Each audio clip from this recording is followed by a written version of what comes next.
পরে যে জানে মাইরা ফেলাই নাই, এটা তো সাত কপালের ভাগ্য। আমার জোর করে বিয়া করাইছে, কেমন যে সংসার করি দেখতেই পাইবা। তোমার পোলাই এই মাইয়া সর্বনাশ করছে কেন? শেষ পর্যন্ত এই বোবা মাইয়াটারে আমার পোলার গলায় ঝুলাই দিছে। এক হাতে কোনোদিন তালে বাজে না। তোর কি মনে রং লাগছে? এই আলগা দরদি তোমার জীবনটা নষ্ট করে ফেলাইছে। এই তোমার হাতে এই ছেলের লেগে দরদ উতলায়া পড়ে কেন? তুই অবাক লাগে। এত অবাক হওয়ার কিছু নাই, আমি ন্যায় অন্যায় ঠিক বেঠিক সব বুঝতে শিখছি। এই মায়ারে আমার ঘরে তোমাকে দিও না। তা তুই আসমারে নিয়ে ঘরে যা, এরপরেও যদি তুই কোনো বাড়াবাড়ি করস আমি কিন্তু আবার গ্রামের লোকজন ডাকবো। পরে আইছে, যাও ঘরে যাও, যাও। মাফ করে দিস বোন। আর এই বাড়িতে আনবি না। আমার বোনটা নিয়ে আর একটু বাজে কথা কইবেন না। তোর কাছে জমি পাই, জমি দাস না কেন? দেহে পারলে কিছু করে। তুইলে আমিও আপনার মানুষ। ওরে বন্ধ দিলেস। জানেন না ওনারা আমাদের আত্মীয়। তুইও ছুটাই ফেলাইছস। সি সি সি সি। এই আপনি সাবধানে কথা বলুন। কিরে করস পয়সা থাকলে তো সাজবি, সুইলা পুইরা সারকার হয়ে যায়। ওই ফকিনি দেহ তোর উঠে নাই। আর সুলের মুঠি দি ধুইরা টাইম না বাইরে নিয়ে। এত বেলা করে ঘুমের থেকে উঠছস কেন? তুই রান্না পারস না পারস কি? মূলের সাথে মানায় নাই। না টাকা এখনই দিতে হবে। ভাই একটা বিস্কুট দেন তো। রাত রাত থেকে বিস্কুট। না থাক লাগবো না। আসমা এখনো না খায় আছে।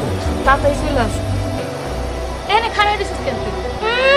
তোমার মাথা ঘুরায়। ঢং করো তুমি ঢং। কোনো খাওয়ান নাই, আগে কাপড় ধুয়ে আনবি, তারপরে তোরে খাওয়ান দিব। নে আমার কাপড়গুলো ধুয়ে আন। ঠিক করছি না?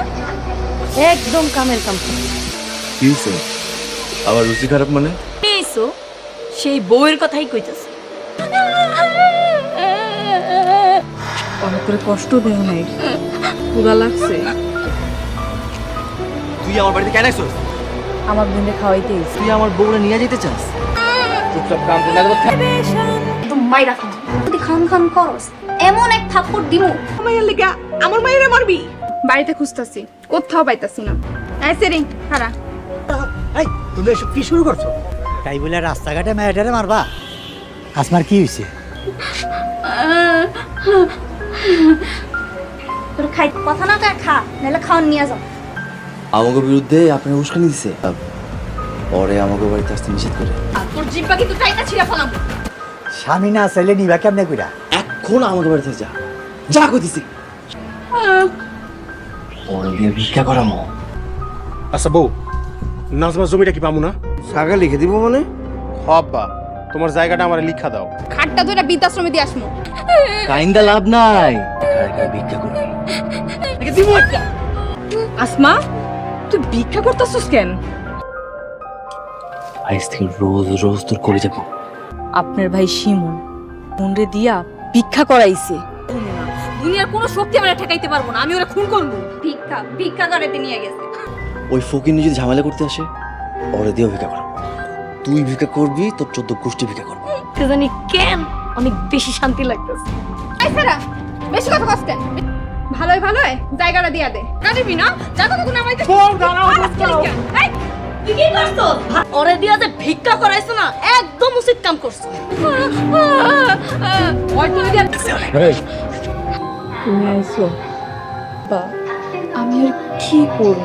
বা কি হইছে? তোর মধ্যে ভালোই ভাব জমছে। আরে যা, বাচ্চা শুদ্ধ ব্যথা পেয়েছে। পেটের বাচ্চাটা নষ্ট হয়ে যায়। আমার এই অবুজ গোয়েন্ডার দিয়া ভারী কোনো কাজ করেন। আসমা, কি হয়েছে তোমার? মন খারাপ করে দাঁড়ায় আছো কেন? কাজ করে দিতেছি। তাই বলে আপনি আমাদের বাড়িতে কাজ করবেন? দেখো, আমি ডাকতেছি। আমি ভিক্ষা করি। আপনার দিকে যাইতে কইছি যান। আসমা, আপনার নির্যাতন করতে আছে। বইনও কাম করবো, তুইও কর। আমার কাছে একটা উপায় আছে। কি উপায়? আপনি আমাদের বিয়ে করে এই বাড়িতে বউ হয়ে আসেন।